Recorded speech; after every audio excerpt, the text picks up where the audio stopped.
The Bears. Because of the way they play the nickel corner here, and the nickel corner plays 88-85% of the snaps. He's got to be like part linebacker. The Bears.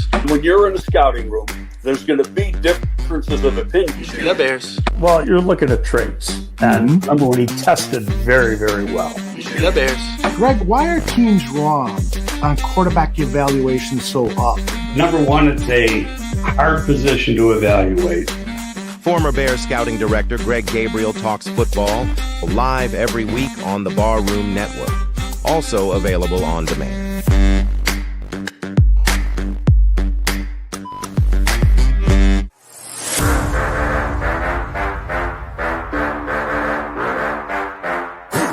Look, I think it's a good time to be a Chicago Bears fan. There's a lot to be excited about.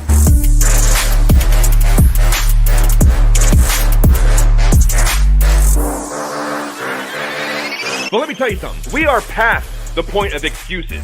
If things go sour, you have used up all of the patience that Chicago has to offer.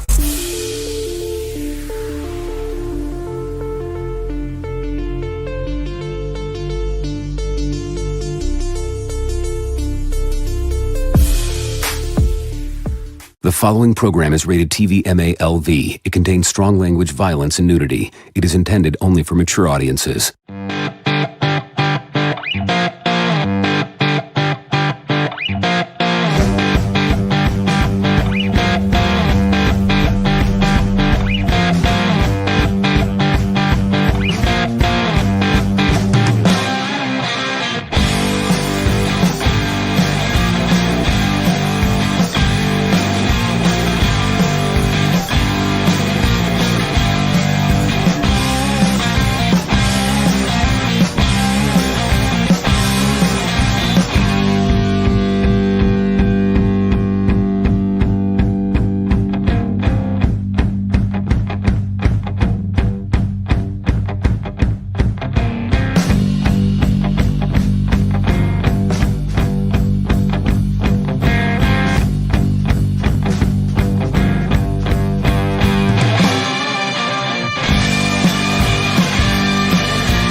Here we go, Barflies. Welcome to the Barfly Tailgate Show. You already know it's done by Barflies, for Barflies, and all the other Bears fans out there. What's going on, fellas? First and foremost, shout out to Tooch for holding it down for me last week.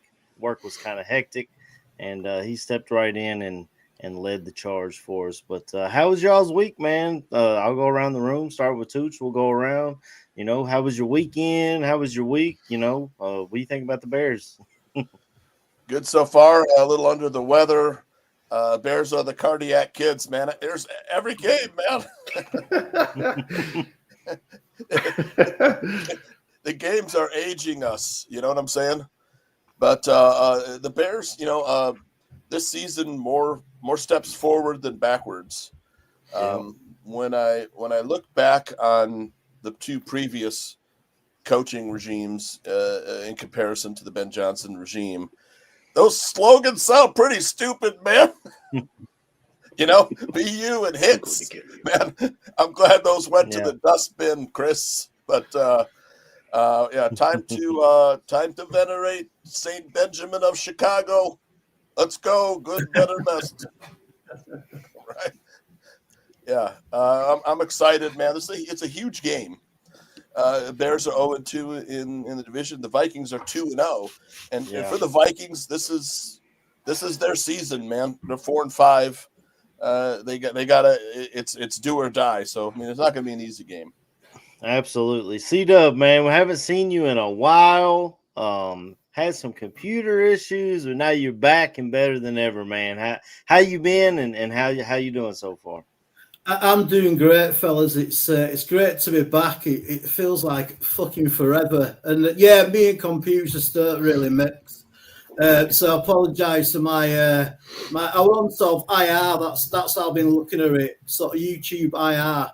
But no, great to be back, man. Yeah, and it's just like been a great month to be a Bears fan, and it's sort of 6 out of 7. So I can just remember this time last year where we were all so despondent, and we could just see what was going to happen, and the turnaround's just been great. But yeah, it's great to be back joining you fellas. Yeah, absolutely. This time last year, just looking at a difference in 365 days is insane. And yeah, it's feeling pretty good to be a Bears fan. KB, how you doing this morning, brother? You're on mute. Just want to let you know. I've been over here trying to get this breakfast done. You feel me? I'm doing good, man. Like I said, man, so it's been a little rough around here, man. A couple personal things that need to be handled, man. But Bears don't make it no better. Doing all this cardiac kid crap that they do, man, making it games all the way to the last 2 seconds. Man, it'd be nice to get a game that we just, all right, man, I can go to the bathroom in peace and come back, and you know what I'm saying, the game will still be what it is. But right, can't be mad at the wins though. Can't be mad. Other than that, man, it's been going well. You know what I'm saying? Your boy eating some steak and eggs. Made some steak yesterday. I figured I'd go ahead and polish off the rest of that this morning. You feel me? I see you. Hey man, it's football Sunday, baby. You gotta have one. You gotta have one, man. That's what it is today. You gotta have it. Steak Sunday, man. That sounds good. My wife was talking about making chili today, but man, a steak always hits the spot. My man down at the bottom, Neil Stopchinski. I guess we got to get you added to the intro, brother, because I love having you on. I'm saying, man. How was your week, brother? If I'm not speaking out of turn here, I think I saw on Instagram you were in Wrigleyville yesterday. Looked like an awesome time. I mean, I was watching it from home, and I was like, man, that would be awesome to go to. How was your week, and how was your day yesterday, brother? Yeah, man, that was electric yesterday. It was a good time. I wasn't, I wasn't at the actual game. Couldn't get, the people that I asked to hook me up with particular tickets couldn't follow through with those requests. So me and a lady just went back to my place, watched Notre Dame, watched Northwestern on TV, and had a day, man. We popped open some booze and ordered some food and hung out on the couch. Just had the windows open. It was a gorgeous day, So fun times, man. Yesterday was great. And, the last time it was actually the first time ever that Northwestern played football at Wrigley Field. First time football was played at Wrigley Field, I think, since the last time the Bears played there eons ago, right? Was that was 2007, I think, is when that was. 2009, 2008, somewhere in there. And game day was in town, and they played Illinois back when, we since we have to get all up in arms about anything that's Native American related. It used to be the Sweet Sioux Tomahawk is what Northwestern Illinois played for. Changed it to the Land of Lincoln Trophy, and so that's what that particular rivalry trophy game turned into. I remember it. I mean, it was 2010. Now that I think about it, it was 2010. So I remember exactly where I was living at that point. It was like 3/4 mile west of Wrigley Field. Went down to game day. It was awesome. Yesterday, not nearly as big of a deal as game day is, that Fox Big Noon Kickoff show, but just equally as electric. It was awesome. It was great times. But yeah, man, great week. Good to see y'all boys. C-Dubs, glad to see you back after your little hiatus. Awesome stuff. The Bears hopefully are not going to leave us with a little bit of a heart issue today. Hopefully we just go ahead and take care of business. The cardiac carnivora, as we could potentially go ahead and call these boys. I don't know, man. It's rematch game today. Rematch game. We got to get a division win. Necessary.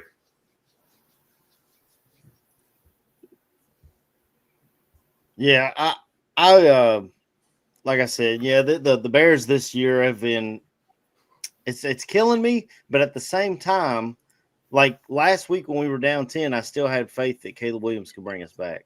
I feel like that's how I know we've got the quarterback right, is because I have faith in my quarterback to lead the game-winning drive. I mean, he's done it 4 times this year. regardless of what the competition is, people want to talk about who we've beaten, who we haven't beat. You play the games that are in front of you. I mean, if you look at, everyone's loving the Patriots, but up until them beating, I guess, Buffalo and they beat the Buccaneers. Other than that, they've beat, the Jets a couple times. I think they beat the Raiders, a bunch of teams that a lot of people don't think are all that great. And just look here in our division, the Packers have lost to the Panthers and the Browns. So it's any given Sunday. But I have complete faith in Caleb Williams to get the job done, man. And that's the difference between not only last year, but we saw people in the chat talking about 2018 vibes. That's the difference. Is I trust my quarterback this year to get the job done. Tucci touch, absolutely, yeah. I've wanted Ben Johnson for 2 years, but to have him and to be correct, because I've been wrong before. I wanted Justin Fields, and he's having a rough go of it. But we all did at one point, mate. We all did at one point. Yeah, but he did it again last year or last week. The Giants were up 10. Jackson Dart continues to run, which that's what worries me about today. Is not necessarily JJ McCarthy's arm, but his legs. If we don't get a spy on him, we're going to be in trouble again. He did it to us in the first game. Yeah, but you got to think, though, gentlemen. In that fourth quarter. Sorry, I see, but you got to think, gentlemen, though. But when you look at both teams, who's got the best quarterback right now? We have, and that's the most important position on the field.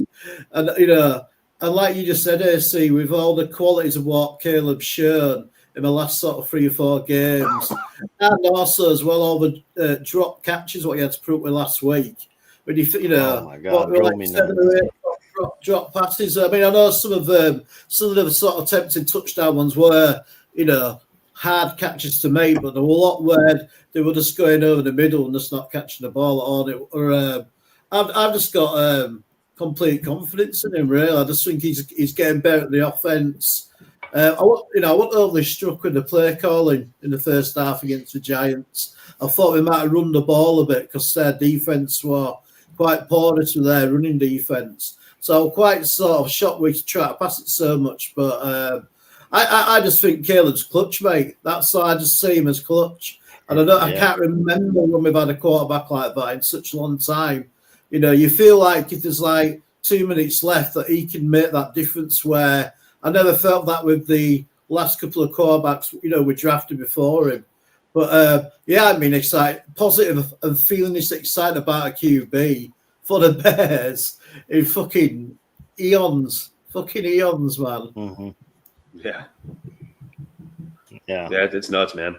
Yeah, Absolutely it's crazy. nuts. You talk about them not running the ball. I was feeling the same way. I thought we should run the ball more. And the drops drove me absolutely insane. 2 touchdown passes were dropped, one by DJ Moore, one by Zacchaeus, that were right in their hands.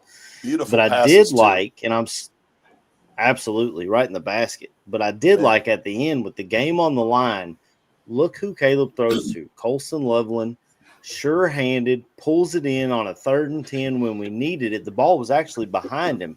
He makes the amazing catch. That's a connection that I would love to see continue to grow. As much as I love Cole Kmet, from the area, grew up a Bears fan, rocks 85 just because of the Bears. I love him. But Colson Loveland gives a whole nother dynamic to this offense. The way I didn't get to talk about the Bengals game, but watching him finish it off there at the end was amazing. And then when clutch Caleb, when he's got to rely on somebody and everybody else is dropping the ball, he throws it to Colson. Colson brings it in, gets the first down, and then at the very end, Caleb calls his own number and runs it into the end zone. Man, it was just a crazy game. The escapability of Caleb Williams has been a huge factor. Yes. He's got the most forced missed tackles. I don't have the number up here, but actually I do. The most forced missed tackles by a quarterback this season, and the next look at some of those names up there. Wow. You got Josh Allen, Baker Mayfield, Jackson Dart. He's nine forced missed tackles ahead of the next closest guys. But I mean, Jackson Dart hasn't played as many games, so he has been doing a good job. In fact, thank goodness we got him out of the game. We knocked him out of the game. But Chris said I was surprised that they didn't run the ball more, perhaps in the first half, maybe, with the weather and with the Giants not being that great against the run. I looked up after the first 8 plays. It was 1 run play and 7 passes. I was like, what the hell are we doing? Right. But the elite escapability factor, the clutch gene. In fact, I also have Caleb's stats the first 9 games. So looking pretty good here, man. 13 touchdowns, 4 interceptions, a quarterback rating of 92.2, man. On pace for 4,000. Yeah, on pace for 4,000, about first 4,000-yard passer in Bears history if he gets there. The completion percentage, Caleb would tell you, he wants it to be a lot higher. We had more than a few drops last week. I don't know whether the weather played a part in that or not. And J.J. McCarthy in comparison for 4 games played. We're supposed to call him 9, right? Are we supposed to call him 9? Oh, yeah, I think 9. Yeah, yep. That's what he turns into when they win. I think is what. Is that what it's about? Because I only sort of half read it, and then I thought, is that really something? What he's saying in public? Really? Like I've got like this alter ego called number 9. I thought, fuck that, man. We still ridicule people for coming up with their own nicknames, right? We still do that. Is that something we still do? Yeah. Yeah. If you make your own nickname, you can rest assured your friends will take that nickname and flip it. Well, 9 needs to find 18 a little more. Not today, but apparently his completion percentage is not great with Justin Jefferson. You got the best receiver in the game. If you can't hit that guy, it's on you. And you got to wonder if the Vikings are wishing they held on to a Kirk Cousins, a Sam Darnold, who all of a sudden's in MVP conversations, or hell, Daniel Jones was sitting there in their locker room last year, and now he's down in check in with the Viking fans, Aaron. This guy's scientific about it too. The ologist, the Vicologist. we bring science into this. Is what we're doing. Well, they made a decision, not to re-sign Sam Darnold and go with the young player J.J. McCarthy. And that's kind of the trap you fall into when you draft a quarterback that high. You have to make a decision. You let the rookie, learn on the job or go with the veteran and learn. The Packers have done right by their quarterbacks in that way. The Aaron Rodgers sat for 4 years. Maybe the Vikings should have kept Darnold and let J.J. McCarthy sit for another few years. I mean, one of my big worries really is not so much their passing attack, which is dangerous, but their rushing attack, because we just can't seem to stop the run, especially with I don't know if is T.J. Edwards not playing today, because I know you were out last week. Oh, might as well flash that up there.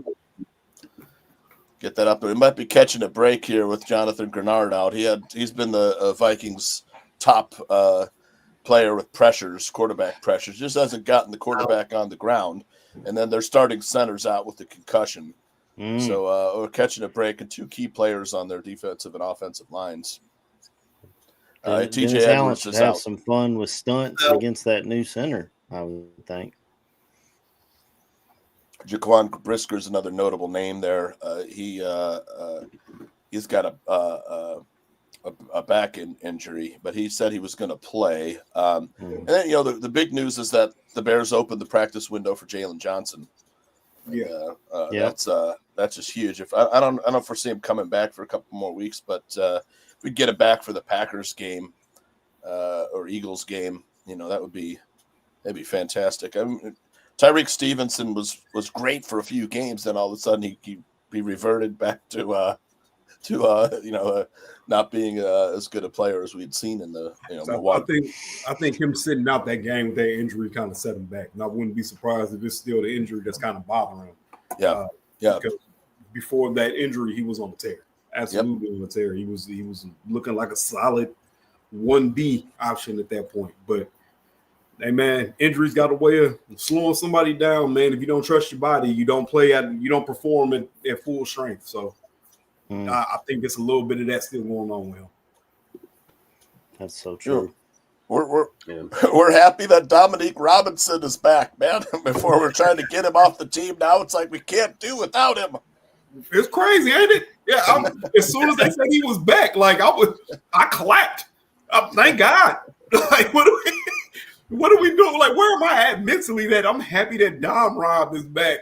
Yeah. We've been trying to cut the guy for 3-4 years. Right. Oh, the crazy thing is we paid Dio Dangba all that money, and the difference between him and Dom Rob was not that significant. I'm happy to have Austin Booker back, give us a little bit of a pass rush, but you got to have a run stuffer. You got to have a big old run stuffer in there, and that's what Dom Rob brings. Later on, when Neil breaks down all the edge rushers in the draft coming out next year, it's got to be their top priority. KB, it's definitely one of them. Running back, edge rusher, left tackle, corner. Those 4 positions. Fix them. Yep. Yeah. Well, I mean, there's a running back at Notre Dame that might win the Heisman this year that looks better and better every week. Dude, we're not getting every single week. How was Pitt 23rd in the country, man? Because they hadn't played anybody, I guess. But, just Notre Dame just goes ahead and makes good teams look like ass cheeks. That's what they do. Yeah, I mean, even I say watching a Notre Dame game, but turned over after about near the end of the first half. I thought, this is only going one way and it ain't fucking Pitt. So I died to another couple of games after. Yeah, that zero. That zero receiver for Notre Dame, Malachi Fields, what an absolute stud. You just see that catch, that one-handed snag that he made, and then the touchdown grab. Jeez, that's not the first time he's done fancy stuff like that the entire season. I mean, he's done that almost on a week-to-week basis. It just gets overshadowed at the fact that there's like the reincarnation of Reggie Bush in there in the backfield. Yeah. Wild stuff, man. Yeah, it's a great running back. Looks great. And Caden Proctor is a fan, Barfly Tailgate show. We've already been telling you about Caden Proctor, our future left tackle. As far as pass rusher, I know the guy out of Miami, he's got probably the top draft thing with Bain. But I like the kid out of Texas, but I don't think he's draft eligible yet. I think his name's Simmons. I watched him tear it up. I guess all of a sudden Georgia's turning it on, and you're not seeing it as much. But that kid Simmons out of Texas is pretty good too. Those we know what to attack. But unlike other years, if we continue to put wins together, we're not gonna. It's going to be tough to find yourself in striking distance for some of these great prospects, which is a blessing. It is a blessing. Good problem to have. You really have to credit Ryan Poles because a lot of these key positions have been moves that he made. I'm not saying that Theo Benedette is, all world, but an undrafted free agent out of Canada. I've heard you in the past slate polls quite often. What's changing mind, old boy? I call him like I see him. The Chauncey Gardner-Johnson has paid big dividends. Nashawn Wright. Thank goodness. I mean, I'll look back at this game, the first game, the Vikings. Nashawn Wright filling in for Jalen Johnson had an interception in that game. He's had a few picks since then. Yeah, pick six. A few more big plays since Poles brought him in, and the offensive line rebuild is huge. You have to give him credit. And look at the players that he's drafted. The top player, Colson Loveland. I mean, he was injured, but now he's starting to see the hands. You're starting to see the blocking.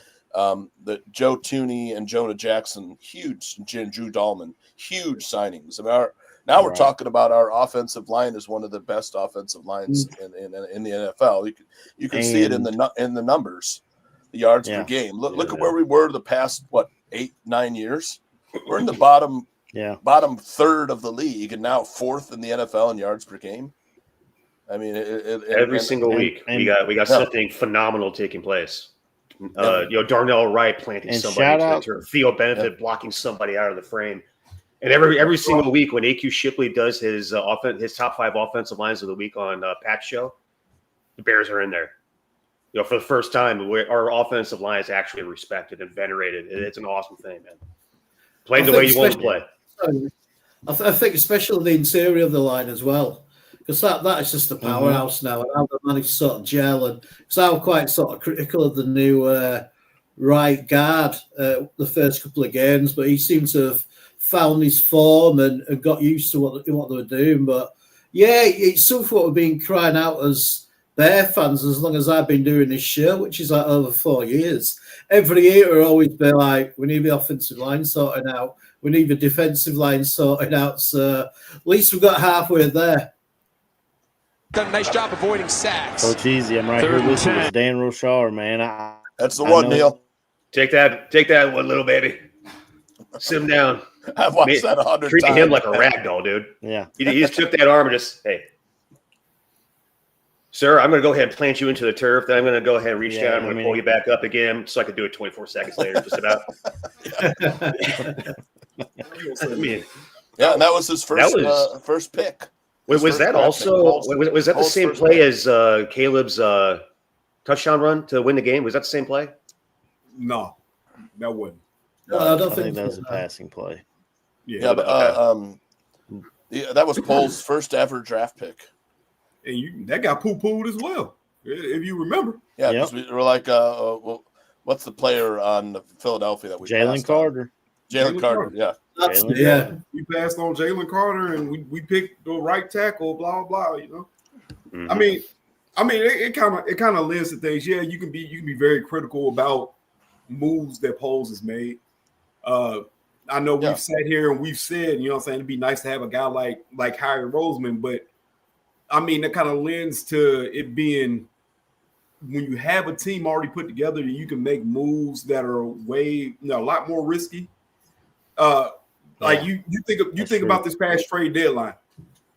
Everybody said, "Who the hell is Joe Tryon Shiink or whoever that is?" Love it. Then it comes out that we picked up the phone to call about Myles Garrett. It almost kind of feels like that old Django adage. I'm not gonna walk up and ask to buy the horse. I'll walk up and ask to buy the ranch, and I'm gonna make you an offer so ridiculous that you're forced to listen. I think they tried that. Yep, part of the deal. And they did. And it was just, Myles Garrett isn't for offer. We're not giving him up. All right, man, if you're not gonna give him up, we'll take one of these donkeys in the back. Yeah, we just need something to pull the cart. You know what I'm saying? But he makes a trade for Myles Garrett. Then what are you saying about Poles today? You know what I'm saying? He's swinging for the fences again. He's doing this, he's doing that. So it kind of feels like dude can't win. He went out and got Myles Garrett's backup. That's right. He fits the system.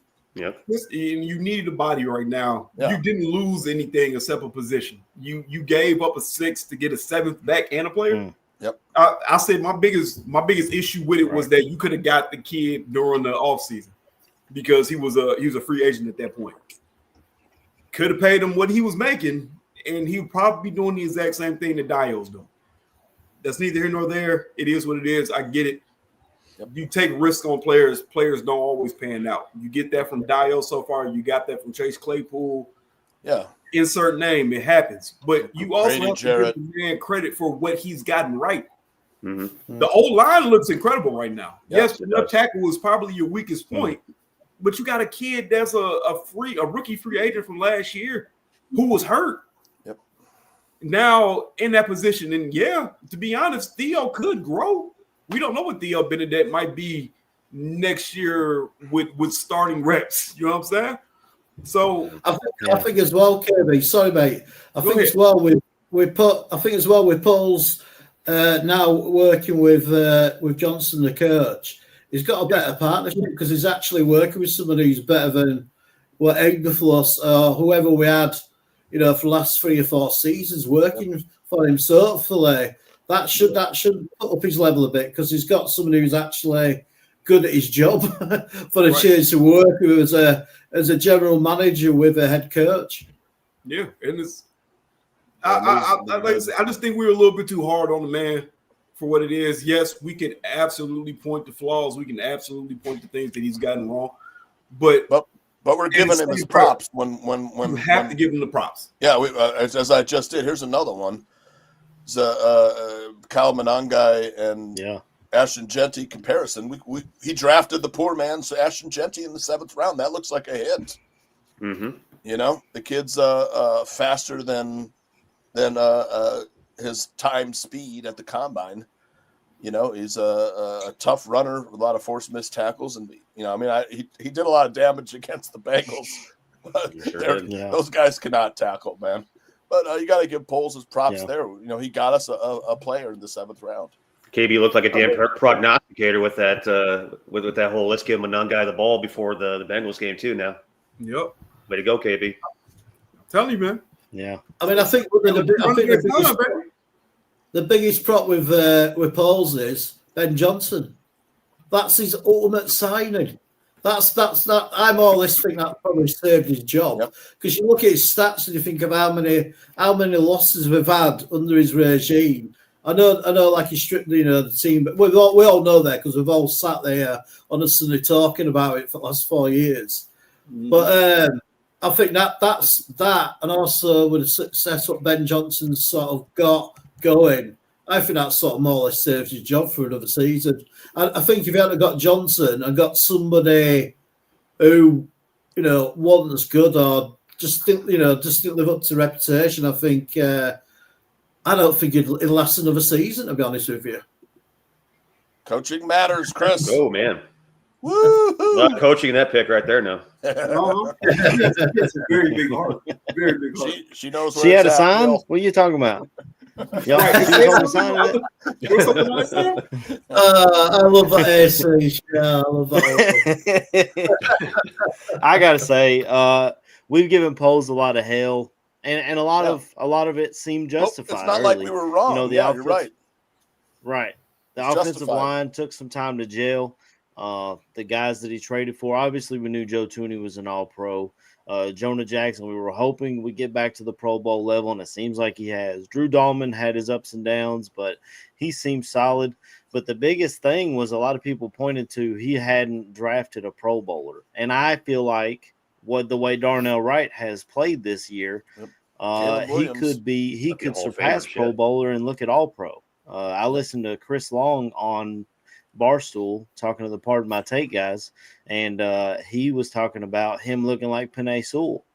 He's become Ben Johnson's Penei Sewell, and maybe that's an easy way to point at. You point at the coach and where he came from and what he had there and what he's getting here. But Darnell Wright has been an absolute savage on the offensive line. I mean, when he took Shamar Stewart, and that was the Bengals' first round pick. That was their in their mind, their reason to maybe let Trey Hendrickson leave in free agency.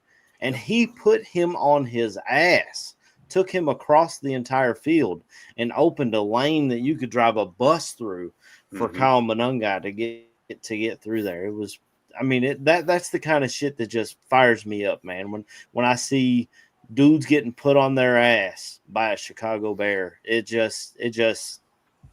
I've never been this happy as a Bears fan. I never have. I love Jay Cutler, but I feel like it's different, man. And I know the defense has its warts. I'm aware.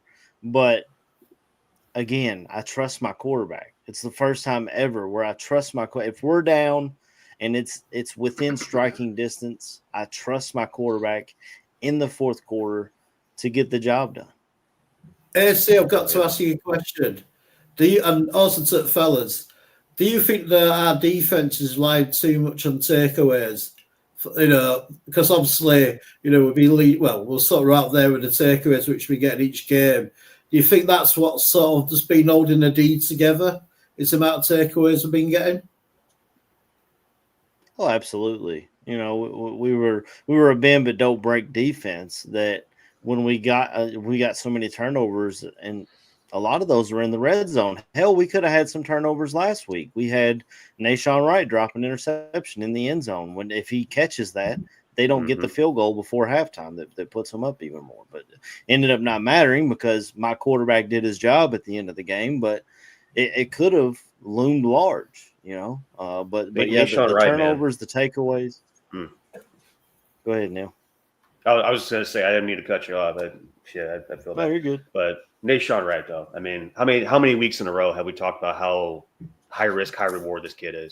It's either something idiotic or something, fantastic that comes out of Nahshon Wright.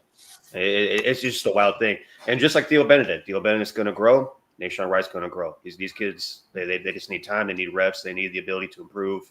And an entire offseason, spent with Nahshon Wright fixing, the stuff that drives us crazy so that we can have some consistency out of that kid will be massive.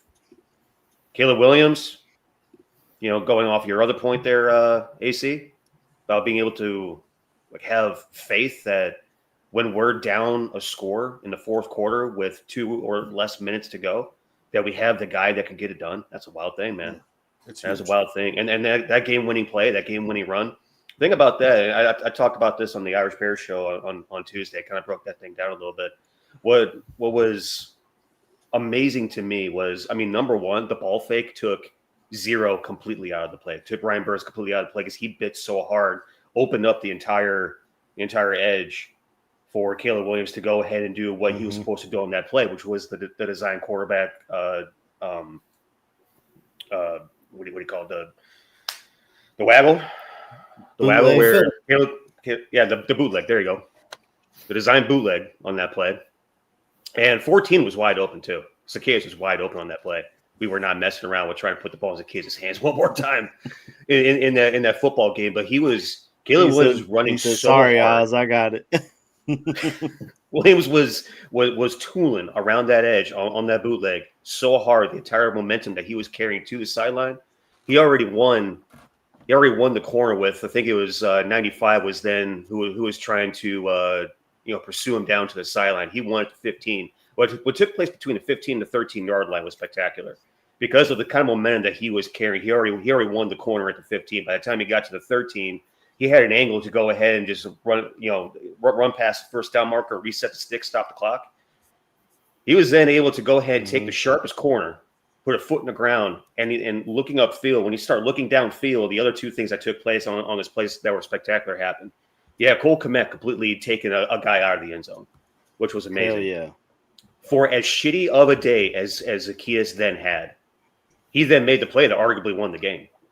His ability to execute that block on the safety to allow Caleb Williams to see the tiniest lane for him to fit his tiny ass through and explode to the end zone to just basically waltz in and score 6. That whole thing was amazing. But the thing about it is that any other quarterback that doesn't have that sort of like playmaker gene in them would have done exactly what I said. He would have just tried out of bounds, stop the clock, reset the sticks. Out of bounds. Yeah. We would have had I can't remember exactly what the clock said at that point. It was over half a minute, I think. It's like, all right, we got first and goal from the 9. Let's go ahead and let's run some plays. Let's do something designed to get the ball in the end zone, run that clock down so they don't have a chance to answer, whatever the case may be. Here's when it said, fuck it. I'm going to take this thing in there. We're going to win this damn thing. Defense, shut it down. It was awesome. Yeah. And that's the thing, Neil, is two points on that. Number one, Brian Burns coming into that game was leading the NFL in sacks. He got 0 sacks against our quarterback. And that was the big thing for Caleb this offseason was we had to cut the sacks in half. But he's cut it down into a third of what he was taking last year. So that's a W right there. And then just like you said, Neil, after we take the lead, the defense steps up, makes that final. I know it's against Russell Wilson, and maybe it's not as impressive to others, but that's an NFL quarterback that we had to get pressure on. We got our pressures, and they knew we were coming. The offensive line for the New York Giants knew we were coming, and we were able to get pressure on Russell and get that final stop for the clock to hit 0. He trusts his defense too. He trusts his defense. He just say, I'm just going to go ahead and put this ball in the end zone. Defense, you shut this thing down. It's a beautiful thing. Yeah.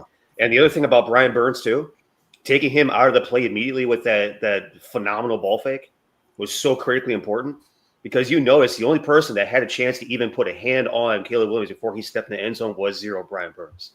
That kid is so damn athletic that once he bit on that ball fake, his ability to redirect and recover got him in position to potentially get Caleb Williams, but Caleb Williams was just so damn fast and explosive that he couldn't catch him. And once he got to the 13, he was even with Burns. And once you're even with, once he got even with Burns, it was over. At that point, it was over.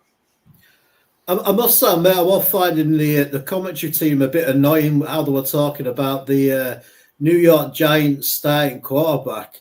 I mean, they were making him sound like he were like, the new Bart Starr or something. It was ridiculous because like he managed to run for like a couple of first downs. It was like, and then still they didn't really give Caleb much, you know what I mean? And I just don't know. I don't think there's an agenda there, but we do seem to sort of build up these, quarterback has like a quarter of a good game and he's like, the next fucking Joe Montana. It's ridiculous, man. So I don't know if y'all follow anything that some of the podcasts go off of. It's one that I watch out of hate with Shady McCoy, Acho. They do their little thing.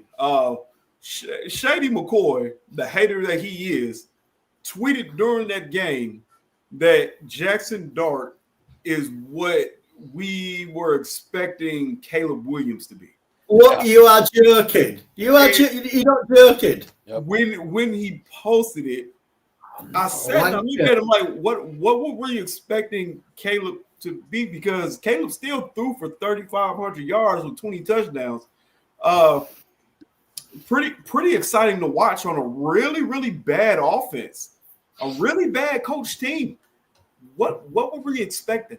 Because what I've seen Jackson Dart do is run the ball and put himself in harm's way to the point where every game that he started, he's either fighting concussion protocol or is in concussion protocol. I'm sorry, that doesn't lead for you to have a long career at all. But it's all of a sudden this is the type of excitement we were expecting. No, the type of excitement I was expecting was him to do what he did last year, but us to have more games won. I'm not somebody that's going to sit here and be excited about somebody scrambling and running for their life in a losing effort. We did that with Justin Fields every game. Justin Fields would give you some of the most exciting football that you could ever watch, and legit was the only reason to watch them teams for the years that he was here. Damn right. Because you never knew what he was going to do with the ball, but it was in a losing effort. And this is coming from a person that was a Fields fan. I wanted that boy to work out more than anybody. Yeah, I got a signed football by him back here. Right. But we just saw that on Thursday where he was playing and game on the line, he fumbles it, tries to pick it up and make something out of it. But we got a word for Shady McCoy, and I think Chris just... Piss off, you grotty little wanker! Oh! That'll literally my next comment we'll make. As soon as you were talking, KB, the fucking wanker hatred started building up in my soul. And I thought, man, I've got to say that, Shady, you are a fucking wanker. End of. It kills me. And this also brings up another point. I just want to throw this out there because my boy AC brought it up earlier in the show, real early. The Bears get so much hate about who we've played and who we've almost beat, but then we don't look at the Patriots in the same light. The Patriots beat one team. I'm not even counting the Buccaneers because they played the Buccaneers when they didn't have any receiving weapons. All they had was the Emeka Ibuka. That was it. So we're talking about a team who beat an underhanded Buccaneers team. Your one quality win was against the Bills. Why aren't they getting talked about the same? They just literally beat the Jets. The Jets. And the NFL media tried to hype that game up saying, oh, well, the Jets are riding high off a 2-game win streak. It's the Jets. Like, what are we doing? Bears win that game. Oh, it's the Jets. Yeah, right. Oh, he threw for all these yards against the Cincinnati Bengals. Cam Newton was talking about this. Oh, who have they played? Who have the Patriots played? Like, let's be real, man. We've only played one team, the Bears, that has a winning record. That's the Lions. I mean, you only play who's on your schedule. Exactly, and that's my biggest thing. You only can play who's on the schedule. I'm just saying, how many years have the Packers sat there and dog walked the entirety of their NFL schedule, but then you look at their schedule, it's the 27th toughest schedule. Like, what are we doing? Well, I mean, they used to say it all the time about the Packers with the NFC North down, and even Tom Brady when the AFC East was Bill, Tom, and Jed at quarterback for the other three teams in the AFC East, and he kind of had 6 easy wins right there. Then he gets home field advantage in New England and making people come up there and play in the cold. It was, I mean, that's just kind of that's what people want to lean on. They never want to, and so many people. First and foremost, when we drafted Caleb, everyone knew it was the right pick. They all said that's the right guy, that's the dude y'all needed. And then when he struggled last year, they all jumped off the bandwagon. And now it's almost like they're in that teeter. Right. They're moving the goalpost on us, too. Yeah. Last year it was Jaden. This year it's Drake May. Last year they wanted to bring up Bo Nix. You tell me which one of these quarterbacks looks better, if it's Bo Nix or Caleb Williams, and a lot of it's coaching too, man. Yeah. We finally got the right coach, made the right moves. It's a coach that, let's be honest, Caleb can trust his coach when the game's on the line. Last year, do you think he had any trust whatsoever in his coaching staff? No, absolutely not. So, Ryan Poles. I mean, we're going to hear right. it. He got the coach right. His first coach was not right, but he got the second coach right. Certainly seems that way. Yeah, that's right. I mean, I'm just glad that we won last week, because everyone would have heard that conversation of, Dart was a better QB than Caleb. That debate would have gone on all week this week, wouldn't it? If it had lost to the Giants. And I mean, look at his record. All his stats stand up so well with every other quarterback in the league. And the big thing about Caleb is he just doesn't turn the ball over. And how many times can we say that about a Bears quarterback? He just doesn't do it. And also as well, he's consistently healthy, which is like a big thing, especially like in the QB position. That continuity. And this boy's built like he's built to take big hits, man. He's so solid. And I just think not turning the ball over. And also as well, sorry, Titch. And also as well, when we're on about the teams we've beaten, well, we are now going into our stretch of harder teams and more divisional games. So we are entering the test. So if we can beat the Vikings tonight, which I think we will do, and then we can beat Pittsburgh, then game on. It's game on. So I always say that argument about, you're playing against such a lesser opponent. They're still NFL players. They're still professional players, and a lot of it's just out of form. So I don't always buy that sort of argument, but it's just going to be interesting to see from now to the end of the season where, every game's going to matter more, further down the line. It's going to be it's just so exciting, just sort of, and it's so refreshing as well to not be talking doom and gloom, and he's still got nearly half the season left. Since the Raiders game, the Bears have been on the road. This will be their 5th out of 7 games on the road. So, I mean, it'll be nice to get some home cooking in the second half of the season. But that schedule is tough, man. We got the Eagles, world champs, on the road on Black Friday. We still got to play the Packers twice, another date with the Eagles. With the Lions. And then we're traveling to San Francisco for the 49ers. That's a tough out, Yeah. So this game, both teams really must win for both teams. The pressure will be high today. Look at the division, man. Every team, you have to continue to win games because everybody's doing it.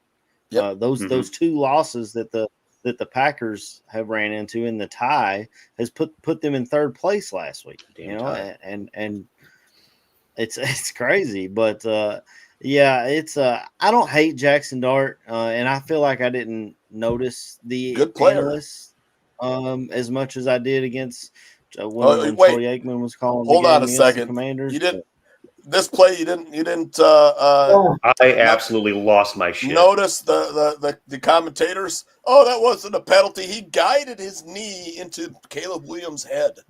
I watched it twice.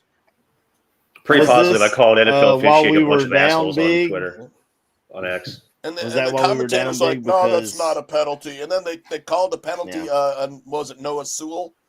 Noah Sewell. Oh my God, that was just gameplay. Knocked his helmet off. Yeah, because his helmet got knocked off. But then they said it's the defender's responsibility where the target. And you think it just happened so fast, bang, bang, bang. But that, the QB was going down, and that's why it looked so bad in slow motion. But you got to let the guys play the fucking game, man, for fuck's sake.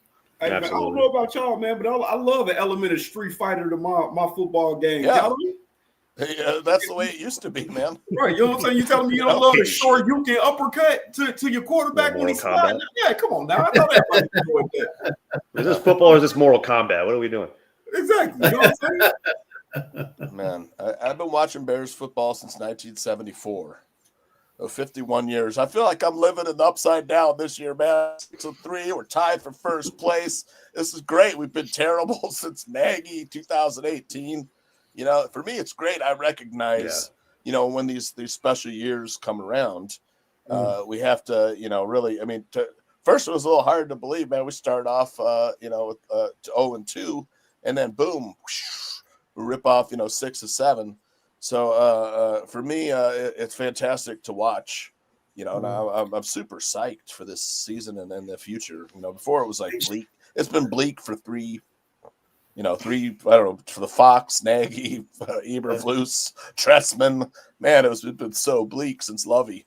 Yeah, I think the difference this time, Tooch, is that true. It feels real. It feels real this time where, you always do get a bit of like head coach bluster in presses and stuff like that, but you just generally, you can see Ben Johnson's logic and how he actually is quite open with criticising himself. And I think that's sort of like really refreshing because, when you, especially with Eberflus, like, last year where it was just a typical like coach nonsense of we all need to pull together, and you're thinking, mate, it's a little bit more than just everybody pulling together each year, X's and O's and everything. But with Ben Johnson, straight away, it just feels completely different to me. It feels like somebody's actually got the skill level to do what we need him to do, especially with our offense. I love when he speaks, he says real stuff. Yeah. It's just real, like, he doesn't horse jack us around. Yep. Yeah. Totally, mate. Totally. Very, very transparent, very intelligent, self-deprecative. He gives us what it is. There is no, ridiculously over the top coach speak that we would get from Matt Eberflus a lot of times, and or the blandness of Matt Nagy and John Fox would just straight up will shit the hell out of you. Can't remember what Tressman was like. Tressman, I sat up in the stands at the Senior Bowl one year with Mark Tressman. It was a really good conversation. He's an insightful human. I think a very humble human as well. He's a good person to talk to. It's just, man, that whole thing just went to hell underneath him.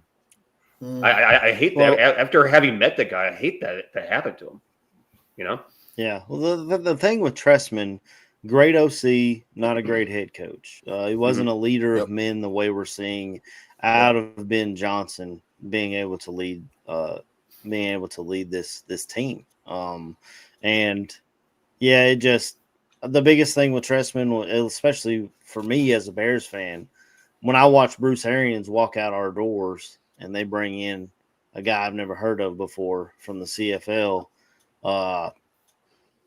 it doesn't look like you're doing the right things. And that's when a lot of the same cheap McCaskies, they don't want to pay nobody. That's when all that stuff started coming back up. They ponied up $13 million for Ben Johnson there and did what they had to do to pay the right coach, and it's working out. John Fox, I was wrong on that one. I guess he was ready for retirement before I knew he was. My voice is sounding a lot like John Fox, Aaron. I can't help it. I got a little bit of a cold. Well, one thing John Fox did say that sticks like glue is when he talks about sometimes the best ability is availability. We're seeing that out of our quarterback. That, man, I know someone said it early in the chat. Did we break the Commanders? I think we need to stop playing them. 'Cause last year they win and we broke. This year we win and they look like they're broken. Whoever broke Jaden Daniels' arm is who broke the Commanders. When Jaden Daniels' arm broke, that's when the Commanders broke. That was disgusting. I wanted to ask you guys, Neil especially. There were two plays in the Giants game where Caleb was rolling to his right, and he made incredible throws to the backside in the end zone to DJ and to Olamide. Both receivers couldn't come down with it, but those throws were freaking level of difficulty on those throws was, man, I don't know. Can you give us a little insight into the quarterback play there? I mean, it's just as simple as Caleb Williams trusting his arm and his ability to make something difficult look very easy. Yep. You know, and that's a special thing about him. That's a special thing about playmakers in general. The kids that have that gene, they're not scared of the repercussions and consequences of not being able to execute the play. They just see the ability to make something fantastic take place, and we just go for it. I mean, his arm is special in terms of his ability to rocket fire the ball long distances and place that ball specifically where it needs to be placed. And I think, you know, the biggest thing about that game, and, you know, we've bitched about it plenty, was our receivers' inability to catch the ball last Sunday. Yep. It was absolutely maddening. Yep. You know, how many touchdowns, first downs, whatever the case may be, were dropped. Yeah, a lot of his incompletions were as a result of the retrievers not being able to retrieve the damn ball. The wide receiver and a lot of times hands might be on the bench still, number 10. Correct. And I think with 14 having the really past couple weeks, really kind of he's had some bizarre drops all year. Remember the Commanders game when he could have taken that crossing route probably 95 yards for a touchdown. Yeah. And it hit his hands square and it just fell out of his hands, you know, to the turf. How do you explain that? You know, those two touchdown catches in the end zone last week against that was a totally different game. We blow out the Giants. Correct. We're not coming from behind. I mean, I like to see Caleb Williams clutch gene in action, but I mean, with those two plays, we make those two catches, and it's a completely different game. 100%. And that's the problem you get into a lot of times. You start talking about hindsight being 20/20, and you know, presenting counterfactuals with all this stuff. You get yourself to a point to where, you know, you kind of twist your mind into a pretzel. You know, after every single play, it's a brand new situation, brand new circumstance, and brand new set downs in a lot of cases, whatever the case may be. Situational football is situational, you know. So you just got to work with what you have in front of you going forward. Yeah. But yeah, if those two specific things, I mean, you can go back to the Ravens game too. If there was about 3 or 4 different specific things happen, we probably win that Ravens game. You know. Exactly, faux cheese. It shouldn't have been that close, brother. Should not have been that close. I will say this though. I feel like the one that I give the excusable excuse to would be the DJ Moore pass. I felt like it was a hell of a pass, but I also felt like that would have had to be one hell of a catch for him to even get that one down. You look at that, even if he catches it, he still has a foot going out of bounds with it. Sometimes I think like DJ slows a little bit on his routes. Him and Caleb aren't on the same page, and they haven't been on the same page for the past couple of years. I mean, they got to get that worked out. I'm saying absolutely. And my thing was the key is, man, I feel like sometimes people are here just to be placeholders for a certain time. I was absolutely thrilled with the pickup of Zacchaeus, but then you also brought up the whole thing of, hey man, you drafted Luther Burden. Mm-hmm. Him and Zacchaeus play the same position. Man. Next year, man. And now it seems Burden is going to have a shot to potentially get some more reps going forward for the remainder of this year. Now that he's healthy, with Zacchaeus having the kind of year that he's having, it seems like it might be about that time to go ahead and give Luther his shot to go ahead and be that guy out of the slot and make some moves, make some things happen. Sometimes you just need to be the guy that holds down for a little bit until you get somebody that's ready to actually step into that position. I don't want to say it's necessarily that way with Colston and Loveland, but you had Cole Kmet taking most of the snaps until you felt that Colston Loveland was ready. Then he breaks out. Now we're talking about Colston Loveland honestly being the blanket guy. Whenever Caleb is in trouble, when he needs something, it's going to Colston. 2 weeks in a row. It's not like when he bails out. When he bails out, the person he looks to is wrong. But when he needs a play right now, it's Colston. and he's getting the plays to you. And right now, I'm just like, you just look at it. A lot of those plays that you feel like, hey, Zacchaeus isn't making, you put Luther in that position. Luther might be making those plays and doing a lot with it. So it might just be that time. We got a dynamic with the ball in his hand, man. Luther Burden, man. Yeah. He ran a 4.5 at the combine and fell to the second round. He's faster. I know. That's what I was about to say. It's like his game speed is way faster. His cuts, his precise route running, his feet are incredible, man. If his middle name actually is Vandross, man, how awesome would that be? How legit would that be, dude? Sorry, mate. I mean, one of the things I really like is what he does after the catch.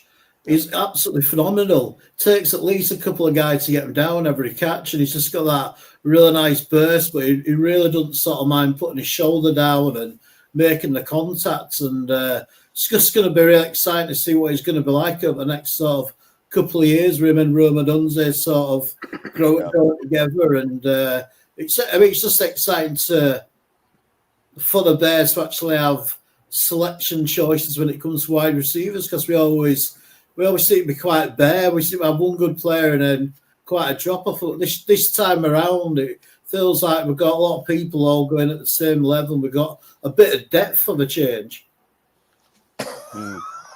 Excuse me. Well, fellas. Yeah, Caleb Williams also strong. Struggling over there. Well, scratchy throat. Sorry. But Caleb Williams is strong too, man. People underestimate how strong he is. They tried to bring him down a bunch of times. You got 6'5" defensive linemen to get a hand on him, and he breaks out. Mm-hmm. You know, not only that, but his speed is deceptive. You know, it was really on display against the Giants. That's a good Giants defensive front four, man. They got some players on that line. They stacked it with draft picks and traded for Brian Burns. They've put the efforts into building that defensive line, and we showed up and did our job at the end of the day. Halfway through the season, and you have to say that Caleb Williams' sack rate down is huge. He's taking less sacks, he's throwing the ball away, and he's using his legs for explosive plays. And he's getting the explosive plays. You know, that's one reason why we're 6-3. Now that we've been getting the turnovers on defense, the turnovers on defense have sort of masked the defense isn't the best right now. We're injured.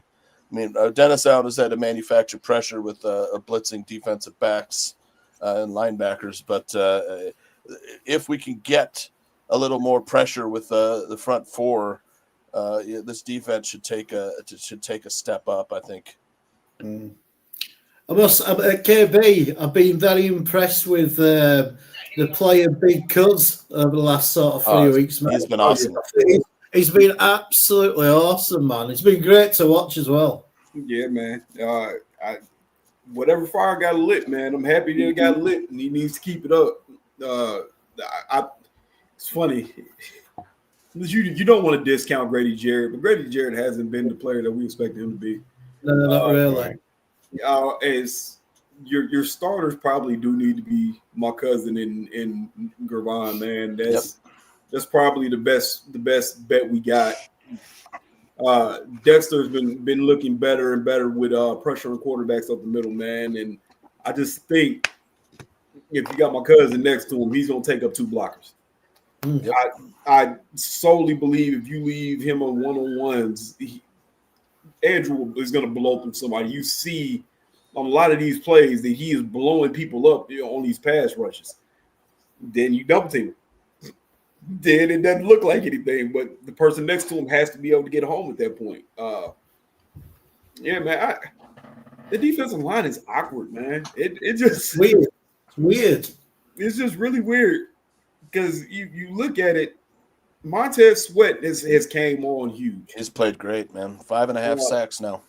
He is. I was gonna say you put his numbers up to, one Micah Parsons. Not really that much different. Then there's a drastic difference in pay there. I get it. Michael Parsons he's a freaking nature. The kid, he's gonna chase down quarterbacks. He's gonna do all those things. But you can run at him, though. You can run on Parsons. You can absolutely run toward him, and that's not something you can necessarily do against Sweat. Austin Booker. I'm going to get tired of talking about it. I'm just saying. 5 pressures last game. He didn't get home. But 5 pressures led the team. Yep. So I kept on telling y'all boys, I was really excited about the idea of getting Austin Booker back just for the simple fact of what he is capable of doing. Not necessarily what he has done in the past or really, forecasting what he will get done in the future, but just his capability of being this type of athlete off the edge that we need to go ahead and do exactly what you just said, put some pressure on the damn quarterback. Yeah. And that's what we needed, and he's delivering that. Once he starts getting home, that's going to be a whole different story. But we got to get some pressures in the backfield. He's delivering those. That's a very specific objective right there. Hey man, I'm like I say, I'm gonna constantly speak on it constantly. Max Crosby comp. Max Crosby comp. Crosby was the same way. Same way. That man was getting the pressures until the pressures became sacks. Yep. Just saying. I'm not saying the dude's gonna be Crosby, but same comp. They were friends. They do all the things the same, apparently. So, hey man, I'm just praying that pays dividends.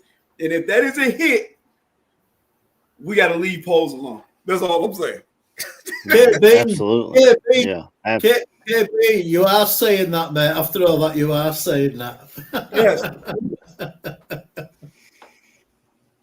Well, it's 11:09, fellas, so we got to close this thing on out so Tooch can get over there and help. Football Goon coming up. Help set some fantasy lineups for people. Yeah, I mean, y'all said it perfectly. You got to get pressure on the quarterback, and C-Dub said it early. I think we need to start out. We need to stop the run. I'll start with Neil and go around, and I'll close it out. Give me your score prediction, bowl prediction, MVB, and hit your shout-outs. Let's do it, man. Score prediction. Let's go with 31-20. I think we definitely got to, Paisano over here got to hit JJ today 1,000%. Got to get after JJ's ass. Humble that son bitch the fuck up a little bit. All this 9 nonsense. What are we talking about here? Put him on the ground. Make him hurt a little bit. Make him feel some pressure. Let's do all those things that we just got done talking about. The run game is going to be massive. We saw in the first week how the Vikings went ahead and got after our ass a little bit with the run game. Got to stop the run. And by the same token, on the opposite side of the coin, these big humans up front got to move other humans. These tailbacks 4 and 25 got to move the ball, and we got to open things up for Caleb to complete some passes. Receivers catch the damn ball. Let's do a complete opposite of juxtaposition where we were last week at this time, where we're putting a bunch of incompletions on Caleb's passing record. Let's not fall apart in the second half. We should have won this game week 1 when we fell apart in the second half. I think that what we have seen is that the Bears are a team that likes to start fast and they finish strong. All that shit in the middle, though, those middle 2 quarters, they got to tighten that up. So going into halftime, let's play strong. Let's come strong out of halftime. I think that's going to be huge as well. Continue not turning the ball over. We do a great job with that. I think J.J. McCarthy's is good for probably a pick or 2. Let's go ahead and take that ball away, do something with it. So I think, when you look at it, most valuable is probably going to be this defensive line, stopping the rush and getting pressure on J.J. Bold prediction, we're going to beat the hell out of this team. Like I said, 31-20. I don't think it's going to feel nearly as close as that score is going to even look, though. I think Vikings might go ahead and put some bullshit up on the board at the end. And hopefully we're not sitting here with near heart attacks for the first time since the last time we beat the hell out of somebody. So that's kind of what I'm feeling today, boys. I love being on with y'all. Shout out to all you. Shout out to everyone in the chat. Hey, like the show, follow the show, share the show. Let's make sure everybody knows that this is the best damn pregame show in the history of the world. All of our handles, you can't see them right now, but they're down there somewhere. We can get those up there. AC, follow all these handles we got here. And make sure we show some love to everybody on the show. Interact with us on game day, and then also send your questions to us in the middle of the week so we have other stuff to talk about during the course of the show. We can answer some questions. We can talk about some other things you guys might have on your mind. But man, this is the most fun time of the week right here. I love being on with y'all boys. Shout out to everybody, and let's go ahead and get a win today. Bear down. Hell yeah. Go ahead, KB. Hey, man.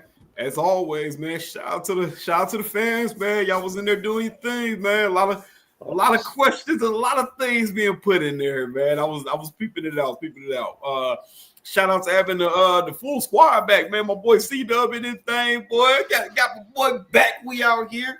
My boy Neil. My boy Touche hanging in there as best he could. Is that a dick emoji? Is that what that is? What are we doing? What are we doing? Eggplant, the purple eggplant, Vikings. What are we doing? It's purple. I don't know. What are we doing, dude? What Vickers up, 28, bro? Dick 17. Oh, shit. But, hey, man, like I said, man, what I'm feeling today, every time I pick us to like just go off on offense, we never do. So I'm gonna be a little bit more subtle. I go 24-21 Bears. The run game, please, for the love of God, Ben, please use the run game to open everything else up. Lean on DeAndre Swift and Kyle Monunga, please. That works. That helps the play action. You can do your play action nonsense on first down if you want to, but you need to find a way to get this run game off the ground first, man. That being said, MVP on offense, I'm going to go Caleb, of course, for this game. I feel like Caleb's going to be catalyst for us to win this. My bold prediction is Austin Booker gets 2 sacks today and looks like an absolute menace. Nice. I sorely believe we missed him in the other games. I do feel like even though this offensive line is good for the Vikings, I feel like our athleticism on the defensive side, on the defensive line, might actually get there. And that'll lend more towards Sweat and Austin Booker doing what they do. Yeah, man. Shout to y'all boys, man. It's good to have everybody back on, man. It's good to have everybody back on. It's good to see everybody up and being excited about this Bears team, man. I think we need to keep going from that. So I'll pass this on to one of my other brothers, man. Y'all carry us out. Just want to say, it's great to be back. And it's great to be back when it's such a nice, positive experience of being a Bears fan. It's just so great what's going on with the Bears at the moment. And it's always a joy talking Bears with you boys. Just want to thank everybody in the chat. Cheers for Tooch for not dying live on the screen due to his illnesses.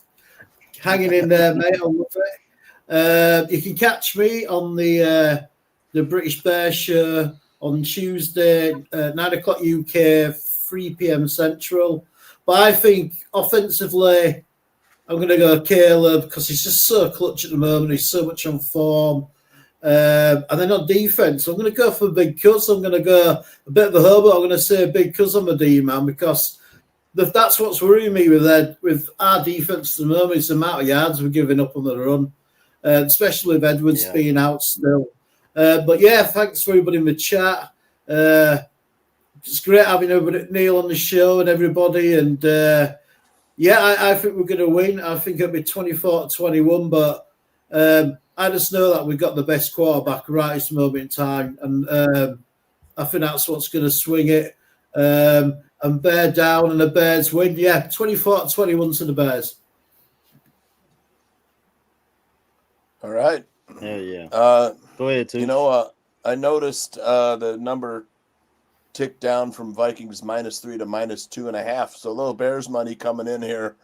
I'm going to take favorites. Are they the home favorites? The Vikings Tooch at the moment. Yeah, it was -3 for the longest time. Sorry. I see it ticking down to -2.5. Yeah, I'm going to go Bears 24, Vikings 23. I think it's a close game. I want a last-second field goal here. I mean, this is the cardiac Bears. Yeah, fourth quarter. Cardiac carnivora. I know. I hate it, but this year they're cardiac kids. But you know what? The NFL knows that with Caleb Williams, the Bears have a quarterback that can finally be the reason that the Bears win games. We're never out of a game in the fourth quarter. So I'm still going to stick with the Bears' little victory here. Look, it's going to be a tough. It's going to be a tough game, no question. I mean, the Vikings' run defense has improved over their past 2 games. They lead the league in pressure rate. So The thing is when Williams gets sacked 2 times or fewer, the Bears are 8-5 straight up. When he gets sacked 3 or more times, the Bears are 3-10 straight up. So we got to protect Caleb Williams if he can escape Vikings pressure, and Brian Flores he's going to bring pressure, man. No question, Absolutely. Brian Flores, he's going to bring the pressure. So without Jonathan Grenard, I think the Vikings might not have as much pass rush pressure as they normally do. So I'll take the Bears 24-23. All right. First and foremost, shout out to y'all for coming on with me. And again, thank you for holding it down for me last week when I had to work. Shout out to the chat. They were bringing it. I think we have Timothy Rigger, I believe, is a Vikings fan. I don't know. Maybe not. I don't know. He was the only one that predicted a Vikings win. But, so shout out to both Bears fans and fans of other teams for coming in our chat. We appreciate it. I will say we have over 300 viewers, and the last I looked, we had like 20 likes. So if y'all can get those likes, we would definitely appreciate it. Like, comment, subscribe, and share the live. You know, it's good for the algorithm to get more NFL fans or sports fans to come in here every Sunday morning. We talk. It's definitely. He said he's a Bears fan. He's just honest. Well, hey, that's your opinion, but my opinion is, Neil, I would love to go with you on this, and then we blow out the Vikings. But I believe the last time I said we would blow somebody out was the Saints, and it came down to another last-second game-winning drive. So I just don't know if this team is ready for that yet. If they've passed that threshold, but I do think we'll put up a lot of points. I think the key to today's game will be running the ball. So give me as my MVP DeAndre Swift coming back. Give me him on offense. And then on defense, since we're doing offense and defense MVPs, I'm going to go with Chauncey Gardner-Johnson. I think what he has added to this defense, not only scheme-wise, but psychologically, has been awesome. And I love having him out there on our side. You know, he's that guy you can't stand when he's on the other team, but when he's on your team, you freaking love that guy. And I'm sure you guys have played with guys like that too. so I was one of them guys. I was that guy. C-Dub was that guy. So I definitely, but I think Bears win this game. It's like 35-31, something like that. A lot of points. I don't know what the over-under is, Tooch, but I'm going to guess we're doing the over. 47.5. Hit the over. Yeah, so yeah, definitely hitting the over on that. But yeah, and like I said, like, comment, subscribe, share the live. If you're subscribed to the Ballroom, then you can follow Tooch right over there to set your fantasy lineup. But until next week, we'll just leave everybody with a bear down. Bear down. Bear down.